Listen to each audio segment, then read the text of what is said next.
Hi എല്ലാവർക്കും നമസ്കാരം. ഇനി നമുക്ക് സദ്യ സ്പെഷ്യലായിട്ടൊരു മധുരക്കറിയുടെ റെസിപ്പി നോക്കാം. ഇത് കോട്ടയം സ്റ്റൈൽ മധുരക്കറിയുടെ റെസിപ്പിയാണ്. അപ്പോൾ നമുക്ക് റെസിപ്പിയിലേക്ക് പോകാം. അതിനായിട്ട് ഞാനിവിടെ കുറച്ച് ഇൻഗ്രീഡിയൻസ് ഒക്കെ എടുത്ത് വെച്ചിട്ടുണ്ട്. ഇനി ഇതിൽ ഒരു ഉരുളിയിലേക്ക് പൈനാപ്പിൾ ചെറുതായിട്ട് കട്ട് ചെയ്തെടുത്തതും ഏത്തപ്പഴം കൂടെ നമുക്ക് അങ്ങ് ഇട്ട് കൊടുക്കാം. നല്ല പഴുത്ത ഏത്തപ്പഴമാണ് എടുത്തിട്ടുള്ളത്, നല്ല മധുരമുള്ള പൈനാപ്പിളുമാണ് എടുത്തിട്ടുള്ളത്. ഇനി ഇതിലേക്ക് മുളക് പൊടി, മഞ്ഞൾപ്പൊടി, ആവശ്യത്തിനുള്ള ഉപ്പും കൂടെ ചേർത്ത് കൊടുക്കാം. ഇനി ഇത് വേവിച്ചെടുക്കാൻ പാകത്തിന് കുറച്ച് വെള്ളം കൂടെ ചേർത്ത് കൊടുക്കാം.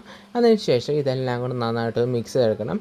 ഇൻഗ്രീഡിയൻസ് ലിസ്റ്റെല്ലാം കറക്റ്റായിട്ട് ഡിസ്ക്രിപ്ഷൻ ബോക്സിൽ കൊടുത്തിട്ടുണ്ട്.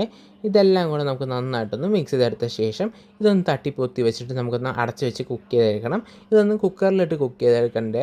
അപ്പോൾ ഇതുപോലെ ഒന്ന് പാത്രത്തിലിട്ട് അങ്ങ് കുക്ക് ചെയ്തെടുത്താൽ മതി. അപ്പോൾ അടച്ച് വെച്ച ശേഷം ഒരു 10 മിനിറ്റ് മീഡിയം ടു ലോ ഫ്ലെയിമിൽ കുക്ക് ചെയ്തെടുക്കാം. അപ്പോൾ ഇത് കുക്കായി വന്നിട്ടുണ്ട്. ഇതൊന്ന് മിക്സ് ചെയ്ത് കൊടുക്കാം. ഇനി നമ്മുടെ ഏത്തപ്പഴമൊക്കെ ഒന്ന് ഉടച്ച് കൊടുക്കണം. പൈനാപ്പിൾ ഓവറായിട്ട് വെന്ത് പോകേണ്ട ആവശ്യമില്ല. ഇതിലേക്ക് ശർക്കര ഉരുക്കിയത് അങ്ങ് ഒഴിച്ചു കൊടുക്കാം. ശർക്കര ഉരുക്കി അതിനകത്ത് അരിച്ചിട്ടാണ് ഇതിലേക്ക് അങ്ങ് ഒഴിച്ചു കൊടുത്തിരിക്കുന്നത്. അതിന് ശേഷം ഇതെല്ലാം കൂടെ നന്നായിട്ടൊന്ന് മിക്സ് ചെയ്തെടുക്കണം. ഈ ശർക്കര ഇതിനകത്ത് കിടന്ന് നന്നായിട്ടൊന്ന് വറ്റി വരണ്ട് വരണം.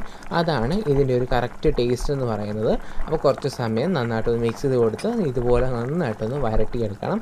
ആ ഏത്തപ്പഴത്തിലേക്കും പൈനാപ്പിളിലേക്കും ശർക്കര പാനിയെല്ലാം പിടിക്കണം. അപ്പോൾ അതുവരെ നന്നായിട്ട് ഇതുപോലെ ഒന്ന് മിക്സ് ചെയ്ത് കൊടുത്ത് ഇതുപോലെ വറ്റി വരണ്ട് വരുമ്പോൾ ഫ്ലെയിം ഓഫ് ചെയ്ത് കൊടുക്കാം. ഒരു പാനിലേക്ക് നമുക്ക് കുറച്ച് നെയ്യ് ഒഴിച്ച് കൊടുക്കാം.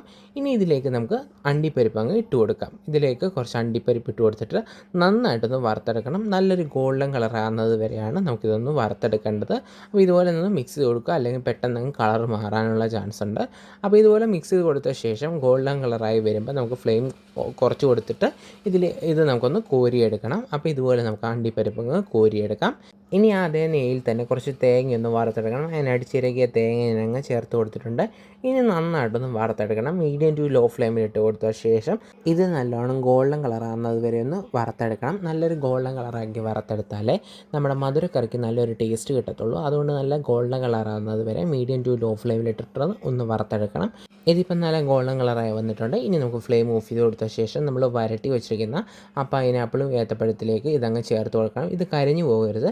നല്ല ഗോൾഡൻ കളറാകുമ്പോൾ തന്നെ ഇതുപോലെ ഫ്ലെയിം ഓഫ് ചെയ്തിട്ടിട്ട് ഇതിലേക്ക് അങ്ങ് ചേർത്ത് കൊടുക്കണം. ഇനി നമ്മൾ നെയ്യിൽ വറുത്ത് വെച്ചിട്ട് അണ്ടിപ്പരിപ്പ് കൂടെ അങ്ങ് ചേർത്ത് കൊടുക്കണം. ഇത് രണ്ടും കൂടെ നന്നായിട്ടൊന്ന് മിക്സ് ചെയ്തെടുക്കാം. രണ്ടും കൂടെ നന്നായിട്ട് മിക്സ് ആകുന്ന രീതിയിലൊന്ന് മിക്സ് ചെയ്ത് കൊടുത്ത ശേഷം വേണം നമ്മളിതിലേക്ക് മുന്തിരിങ്ങ ചേർത്ത് കൊടുക്കാനായിട്ട്. അപ്പോൾ ഇതിൻ്റെ ചൂടാറി വന്നിട്ടുണ്ട്. ചൂടാറി വന്ന ശേഷം മാത്രം വേണം ഇതിലേക്ക് മുന്തിരിങ്ങ ചേർത്ത് കൊടുക്കാനായിട്ട്. അല്ലെങ്കിൽ മുന്തിരിങ്ങ അങ്ങ് കുക്കായിപ്പോവും.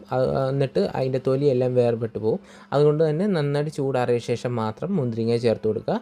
എന്നിട്ട് ഇതെല്ലാം കൂടെ നന്നായിട്ടൊന്ന് മിക്സ് ചെയ്തെടുക്കുക. വേണമെങ്കിൽ ഇതിലേക്ക് നമുക്കൊന്ന് താളിച്ചിടാം. നല്ല ടേസ്റ്റി ആയിട്ടുള്ള ഒരു മധുരക്കറിയാണ്. അപ്പോൾ എല്ലാവരും ഒന്ന് ട്രൈ ചെയ്ത് നോക്കണേ.